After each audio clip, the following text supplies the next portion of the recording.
کہیں کسی وقت نسیان سے، خطا سے یا جذبات کے طوفان میں آ کر کوئی غلط حرکت کر بیٹھا،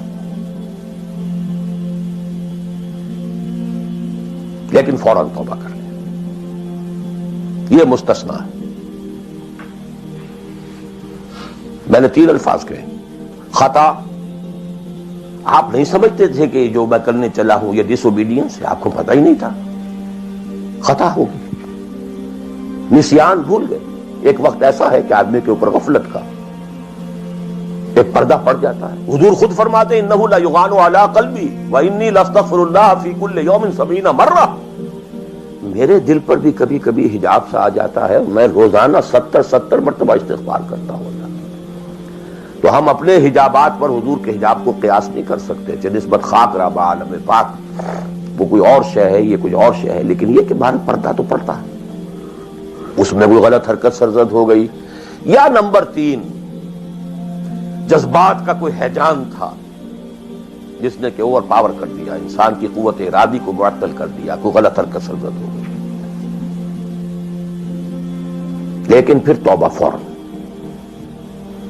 انما التوبۃ علی اللہ للذین یعملون السوء بجہالۃ ثم یتوبون من قریب، جیسے ہی طوفان گزرا فوراً ہوش میں آیا، یہ مجھ سے کیا ہو گیا، لا الہ الا انت سبحانک انی کنت من الظالمین، ربنا ظلمنا انفسنا وان لم تغفر لنا وترحمنا لنکونن من الخاسرین، وان لم تغفر لی وترحمنی لاکونن من الخاسرین۔ یہ دعا رہے، گڑ گڑا کر اللہ معاف کر دے۔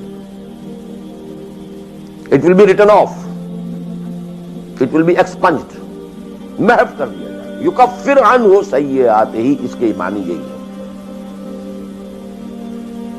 ہاں، اس کے برعکس اگر ایک گناہ بھی جان بوجھ کر مستقلاً کرتے رہے، ایک، باقی ساری 99% عبادت ہو رہی ہے، ایک حرام شے کو اپنے لیے حلال ٹھہرا لیا، شعوری طور پر، ارادی طور پر، مداومت کے ساتھ اس کے اوپر ڈیرے جما لیے، وہ ایک گناہ جو ہے وہ پوری عبادت کو 0 سے ضرب دے کر 0 کر دے گا، اور خلود فی النار، آگ میں ہمیشہ رہنے کی وعید۔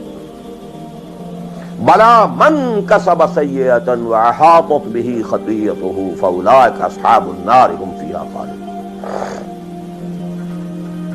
ان پوائنٹس کو اچھی طرح نوٹ کیجیے، خطا میں فرق ہے، گناہ میں فرق ہے۔ ایک گناہ غیر شعوری طور پر ہو گیا، خطا سے ہو گیا، نسیان سے ہو گیا، وقتی طوفان جذبات کا، کسی ایسی محفل میں تھے، مجلس میں تھے، کھو گئے، غلطی ہو گئی، فوراً متنبہ ہو گئے، فوراً۔ یہ اور ہے، جیسے کہ آدمی، مجھے اچھی طرح یاد ہے ایک مرتبہ، اور میں بھولتا نہیں اس واقعے کو، میں میڈیکل کالج میں پڑھ رہا تھا، تو ایک سائیکل پر جا رہا تھا کالج، اور سلپری تھی روڈ۔ جب سائیکل سلپ کرتی ہے تو پتہ نہیں چلتا میں کب گر گیا، گرا ہوں لیکن مجھے پتا اس وقت چلا جب اٹھ چکا تھا، میں جب میں گرا تھا، کیونکہ آدمی وہاں پڑا نہیں رہتا، فوراً اٹھتا۔ یہ جو ہے فوراً اٹھنا، ثم یتوبون من قریب، یہ بھی بعد میں معلوم ہوتا کہ میں گرا تھا، جبکہ اٹھ چکا ہوتا ہے، اتنا انسٹنٹینیس ہوتا ہے۔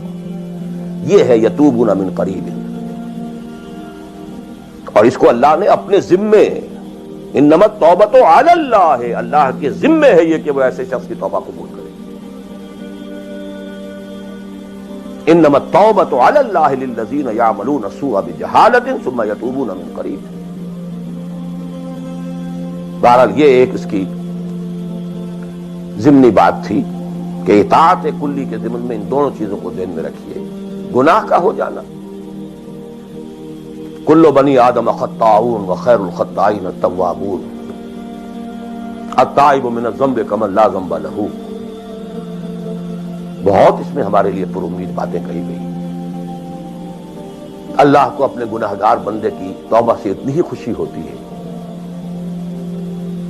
جتنی کہ اس شخص کو ہوئی جو ایک صحرا میں سفر کر رہا تھا، ایک ہی اونٹ تھا، اسی پر اس کا پانی تھا، اسی پر اس کا راشن تھا، تھوڑی دیر کے لیے سستانے کو لیٹا، آنکھ کھلی تو اونٹ غائب۔ دوڑ رہا ہے مشرق میں، مغرب میں، شمال میں، جنوب میں، تھک ہار کر بیٹھ گیا ہے. اب وہ موت کا انتظار کر رہا ہے. نہ پانی ہے، نہ کوئی غذا ہے، نہ کوئی سواری ہے کہ اس صحرا لقدق صحرا سے نکل سکے. کہ اچانک دیکھتا ہے کہ وہ تو کھڑا ہے، موجود ہے. تو اسے اتنی خوشی ہوتی ہے کہ وہ کہتا ہے اللہ تو میرا بندہ، میں تیرا رب. کہنا یہ چاہتا تھا اللہ تو میرا رب، میں تیرا بندہ، لیکن اتنا مغلوب ہو گیا ہے اس وقت جذبات میں خوشی کے کہ کہہ یہ بیٹھا کہ اللہ تو میرا بندہ، میں تیرا رب. اتنی خوشی ہوتی ہے اللہ کو اپنے کسی گناہگار بندے کی توبہ سے. تو یہ وہ مسئلہ عارضی، فوری، لا علمی، جہالت، طوفان